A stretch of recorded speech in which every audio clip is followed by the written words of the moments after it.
234 தொகுதிகளில் நான் பயணம் செய்யும்போது என்னால் மறக்க முடியாது நாமக்கல்லில் இருக்கின்ற மல்லசமுத்திரம் என்கின்ற ஒரு பகுதியில் இருக்கின்ற ஒன்றிய தொடக்கப்பள்ளி. அங்கே போகும்போது அந்த மல்லசமுத்திரத்தில் பார்த்தீங்கன்னா தொடக்கப்பள்ளி கீழே அரிஜன் காலனி என்று இருந்தது.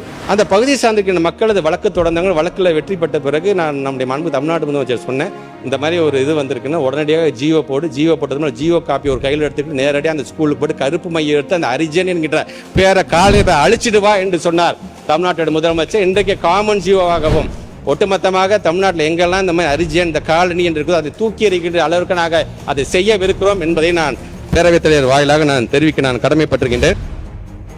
இந்த மண்ணின் ஆதி குடிகளை இழிவுபடுத்தும் அடையாளமாக காலனி என்ற சொல் பதிவாகி இருக்கிறது. ஆதிக்கத்தின் அடையாளமாகவும் தீண்டாமைக்கான குறியீடாகவும் வசை சொல்லாக மாறியிருப்பதால் இனி இந்த சொல் அரசு ஆவணங்களிலிருந்தும் பொது புழக்கத்திலிருந்து நீக்குவதற்கு நடவடிக்கை எடுக்கப்படும் என்பதையும் தெரிவித்துக் கொள்கிறேன்.